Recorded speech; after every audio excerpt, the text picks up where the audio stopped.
Assalamualaikum warahmatullahi wabarakatuh. Film berlatar di Afrika Barat tahun 1823, tepatnya di Desa Mahi. Para petani desa sedang berkumpul di depan api unggun. Kemudian datanglah sekelompok pasukan wanita yang disebut dengan Agoji. Kelompok ini dipimpin oleh Jenderal Naniska.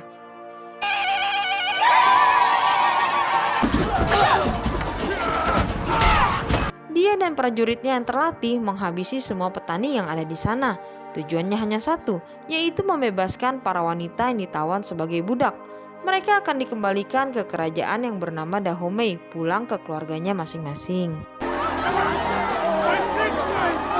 Pasukan Agoji sendiri sangat dihormati. Rakyat Dahomey menyambutnya dengan menundukkan kepala.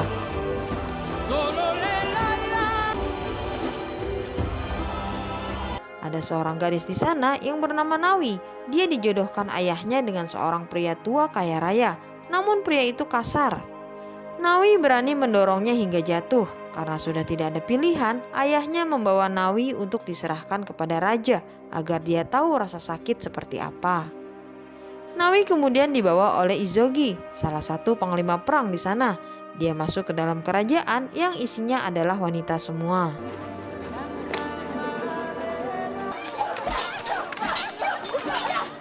Di lain tempat, ada sekelompok pasukan berkuda yang datang ke desa Mahi yang merupakan sekutunya. Mereka berasal dari kerajaan Oyo, musuh dari kerajaan Dahomey. Dan inilah Raja Dahomey yang baru bernama Gezo. Dia sangat menghormati Naniska. Gezo sangat membenci perbudakan karena sebelum dia naik tahta, kakaknya menjual ibunya sendiri. Raja mengumpulkan para dewannya berdiskusi tentang tawanan perang yang kalah dalam berperang yang akan diperdagangkan ke Eropa. Ini merupakan salah satu pendapatan kerajaan, tapi Naniska tidak setuju. Dia lebih suka menjual emas atau kelapa sawit untuk bangsa Eropa.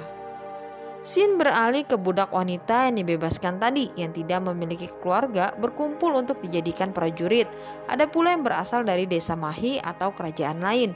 Naniska mempersilahkan mereka untuk pergi jika tidak mau menjadi Agoji, karena seorang Agoji tidak boleh menikah dan punya anak. Pagi harinya mereka dilatih untuk membuat simpul dengan tali, berlari, dan belajar bertarung.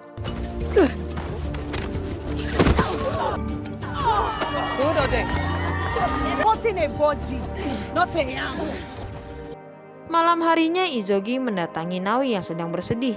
Dia menceritakan dulu saat usianya 14 tahun, dia juga dijual oleh ibunya kepada laki-laki. Namun dia melawannya.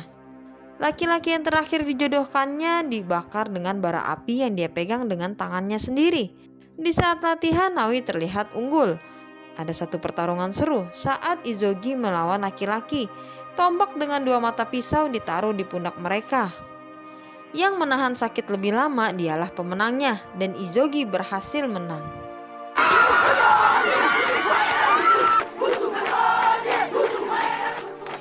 Malam harinya Naniska mimpi buruk. Temannya datang untuk memberikan ramuan kepadanya. Temannya ini bernama Amenza.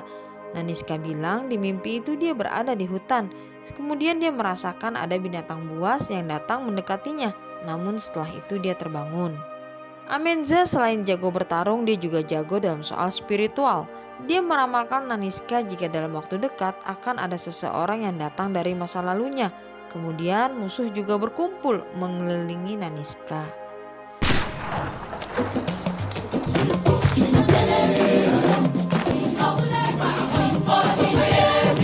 Di saat mereka melakukan nyanyian dan tarian, utusan dari kerajaan Oyo datang untuk mengambil upeti dari kerajaan Dahomey.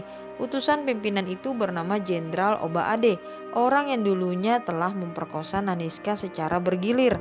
Oba Ade bilang upeti yang diberikannya tidak cukup. Dia meminta 40 wanita Agoji untuk dijual. Kalau tidak, raja tidak boleh memakai pelabuhan Ouidah karena sudah mereka kuasai. Raja Gezo tidak menerimanya begitu saja. Dia berdiskusi dulu dengan para panglima perangnya. Dia bilang dia akan hanya memberikan 20 orang Agoji saja. Oba Ade setuju. Dia meninggalkan 3 orang perwakilannya di sana. Naniska memilih Agoji yang akan dibawanya, termasuk Nawi. Sementara itu, orang Eropa yang akan membeli budak telah datang di pelabuhan Ouidah.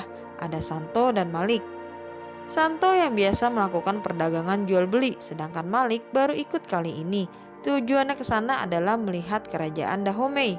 Karena ibunya berasal dari sana, Malik sendiri tidak begitu menyukai perbudakan.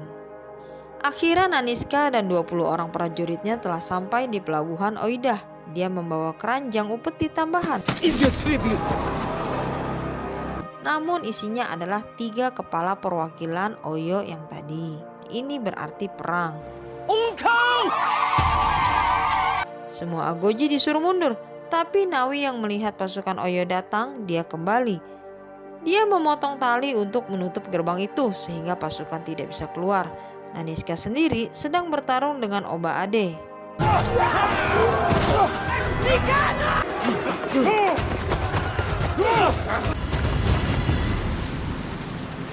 Anggota Agoji yang lainnya sudah menunggu di perahu, dan perahu-perahu itu telah membawa mereka kembali. Bukannya berterima kasih kepada Nawi, Naniska malah memarahinya karena Nawi tidak mematuhi perintah. Nawi seharusnya ikut mundur bersama pasukan Agoji yang lain. Keesokannya Naniska membawa raja ke perkebunan kelapa sawit. Raja melihat banyak sumber daya alam yang bisa dimanfaatkan untuk dijual ke Eropa. Jadi mereka memutuskan akan melawan kerajaan Oyo dan menghapuskan perbudakan. Malik mendengar Santo yang berbicara dengan Oba Ade. Oba Ade bilang dia dan sekutunya akan segera menyerang kerajaan Dahomey sehingga mereka menjadi orang satu-satunya yang menjual budak ke Eropa. Nawi datang ke hutan mencari batu untuk mengasah pedangnya. Tidak sengaja dia bertemu dengan Malik di sana. Malik bercerita jika dulu ibunya adalah seorang budak juga dari kerajaan Dahomey.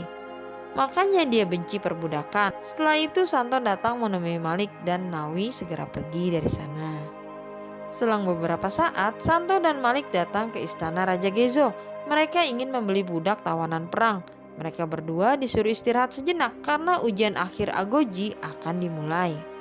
Ujian akhir ini menentukan apakah mereka lolos sebagai Agoji atau tidak. Mereka akan diusir dari istana.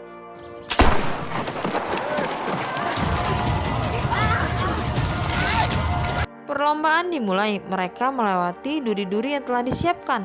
Nawi berbalik ke belakang melihat temannya yang terjepit.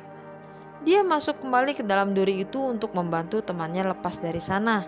Setelahnya, dia mengejar temannya sudah berada di depan, dan untuk melewatinya, dia harus melompat.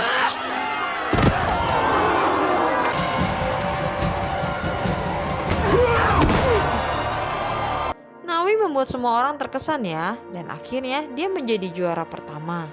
Raja memanggil Nawi dan menghadiahkannya sebuah pedang. Mereka merayakan bersama keberhasilannya karena Nawi dan teman-temannya telah lulus menjadi seorang Agoji.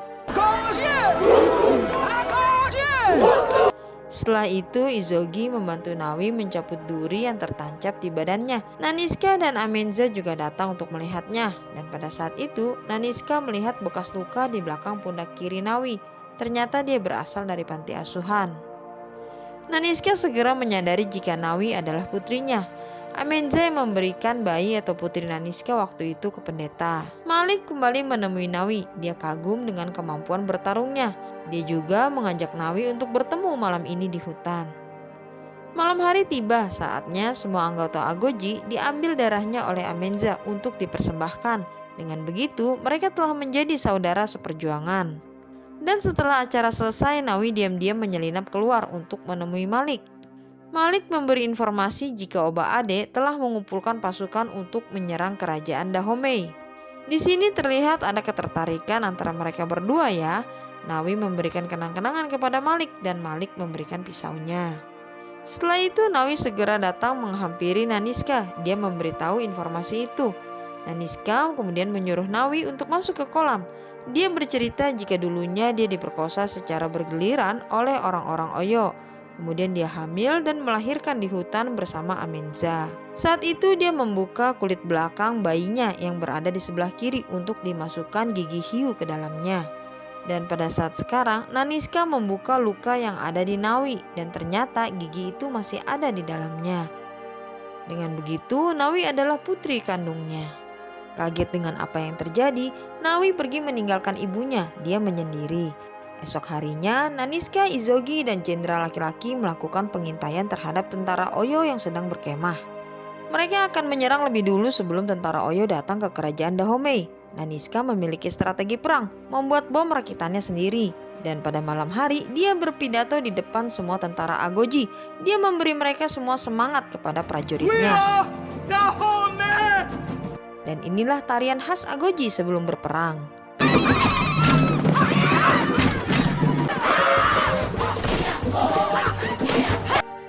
Fajar belum menyingsing, Naniska dan pasukan Agoji telah siap meledakkan bom itu.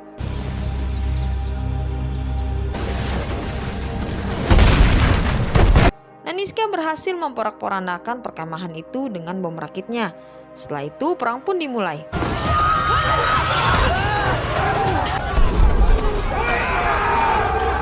Tentara Agoji dari kerajaan Dahomey melawan tentara kerajaan Oyo dan sekutunya. Perang berlangsung dengan sengit, tidak hanya senior yang bertarung, tentara Agoji yang junior juga diturunkan. Izogi sendiri memperlihatkan skillnya dalam bertarung.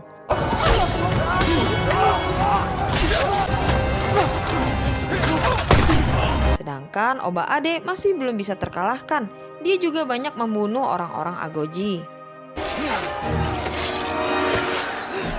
Nawi datang membantu temannya. Kali ini dia membawa senjata berupa tali yang diikat dengan mata tombak. Tapi sayang seseorang melemparnya dari atas. Naniska terus sibuk mencari Oba Ade. Sedangkan Oba Ade sendiri meminta pasukannya untuk mundur. Mereka membawa Agoji yang pingsan di medan peperangan termasuk Nawi. Karena tentara musuh sudah dipukul mundur, tentara Agoji dari kerajaan Dahomey berhasil memenangkan peperangan itu. Meskipun dari mereka ada yang gugur. Naniska dan Amenza pergi mencari Nawi namun tidak ketemu. Nawi berada di gerobak kuda. Dia bertemu dengan Fumbe, teman yang ditolongnya waktu itu. Nawi menyuruh Fumbe untuk pergi. Di lain tempat, Oba Ade berencana akan pergi meninggalkan markasnya. Dia tahu jika pasukannya telah kalah. Namun sebelum pergi, dia ingin menjual orang-orang Agoji dengan harga yang tinggi. Di dalam penjara, Nawi bertemu dengan Izogi. Izogi terluka, tangan kanannya patah. Seperti sudah tidak ada harapan, Izogi memutuskan untuk bunuh diri daripada dijadikan budak. Namun Nawi menyemangatinya, dia juga membantu Izogi untuk meluruskan tulang tangannya yang patah. Singkat cerita, Fumbe berhasil kembali ke kerajaan. Dia bercerita jika Nawi masih hidup. Setelah itu raja mengumpulkan para permaisurinya. Dia juga memanggil Naniska dan Amenza untuk datang. Raja bilang dia akan mengangkat seseorang untuk dijadikan raja wanita untuk memimpin bersamanya. Raja wanita ini disebut Pojito dan raja memilih Naniska karena dia telah berhasil mengusir musuh kerajaan. Raja ingin merayakan kemenangan itu bersama rakyatnya. Namun Naniska bilang dia tidak bisa menerima penghargaan itu karena dia ingin mencari anggota Agoji yang hilang. Raja tetap memaksanya, menyuruh dia tetap tinggal. Naniska tidak boleh pergi kemana-mana sampai perayaan dimulai. 3 orang Agoji dipajang di alun-alun. Santo akan membeli mereka semua yang akan dijual Oba Ade dengan harga yang tinggi. Tapi Nawi dan Izogi sudah punya rencana sendiri untuk melarikan diri. Setelah itu Malik datang. Dia kaget melihat Nawi di sana. Dan di saat itulah kesempatan bagi Agoji untuk melawan dan kabur. Izogi berhasil lari lebih dulu, sedangkan Nawi tertangkap di tangan 2 orang kulit putih. Izogi kembali, dia berniat untuk menolong Nawi, tapi sayang peluru mengenai tubuhnya. Izogi adalah panutan bagi Nawi selama ini. Nawi sangat menyayanginya. Get away from her! Get away! Naniska membulatkan tekadnya, dia akan pergi menolong putrinya itu. Namun Amenza tiba-tiba muncul. Dia bilang jika Naniska pergi, raja akan menghukumnya. Naniska meyakinkan Amenza, dia harus melawan rasa takut pada dirinya seperti mimpi pada waktu itu. Jadi dia keluar dari gerbang kerajaan dengan sendirian. Namun di pagi hari, dia menemukan dirinya diikuti oleh sekelompok Agoji yang lain. Di lain tempat, Nawi disekap di dalam sebuah kamar. Malik membeli dirinya dari tangan Oba Ade. Malik melakukan itu demi menyelamatkan Nawi. Dia juga memberikan kunci kamar itu kepada Nawi agar dirinya bisa bebas keluar kapan saja. Naniska dan prajuritnya kembali datang ke pelabuhan Oidah. Mereka menyelinap diam-diam dan membebaskan para tawanan. Para tawanan diberikan senjata, mereka akan membela dirinya sendiri. Nawi yang melihat hal itu dari atas akan ikut bergabung dengan pertempuran. Tapi sebelumnya dia akan berganti baju yang diberikan Malik. Amenza begitu marah ketika mendengar Izogi telah mati.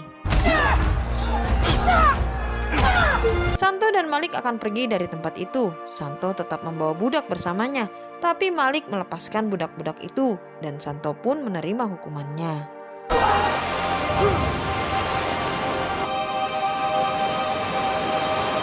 Oba Ade kemudian muncul dengan kudanya. Naniska telah siap menghadapinya. Perasaan dendam yang selama ini disimpannya akhirnya terbalaskan.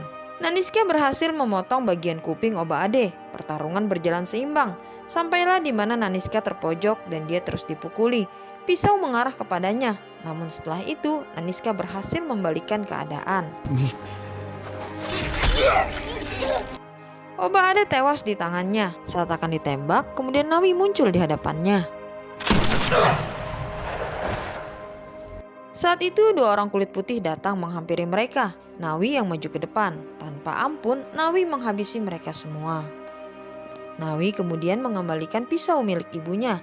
Semua musuh telah dikalahkan. Naniska memanggil pasukan Agoji. Agoge! Musuh! Agoge! Musuh!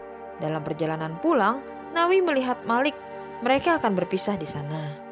Pagi harinya Raja merayakan pesta bersama rakyat. Karena Naniska tidak ada, Raja akan mengangkat salah satu permaisurinya untuk menjadi Pojito. Namun tak lama Naniska datang bersama pasukannya. Orang-orang terus memanggil-manggil nama Naniska. Naniska yang merasa bersalah, dia telah melanggar perintah Raja. Dia menyerahkan pisaunya, tanda mengundurkan diri. Raja kemudian mengumumkan kepada rakyatnya jika kerajaan ini telah bebas dari jajahan kekaisaran Oyo. Raja memuji semua anggota Agoji yang telah pergi berperang demi kerajaan, membuat orang Amerika dan Eropa berpikir dua kali jika ingin memperbudak orang-orang Afrika. Pemimpin yang hebat adalah pemimpin yang dapat membuktikan kepada rakyatnya jika hal yang tak terlihat menjadi mungkin. Dan dengan ini, Raja menunjuk seorang pahlawan Dahomey, yaitu Naniska, untuk menjadi Pojito.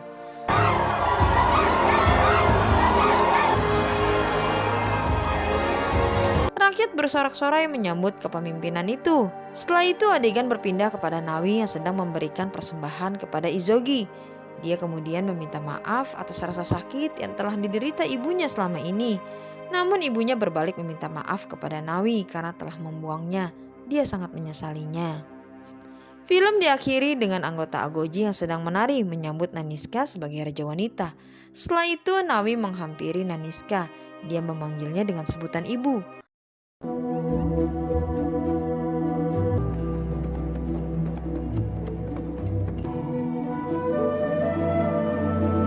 Nawi juga mengajak Naniska untuk menari bersama dengan dirinya.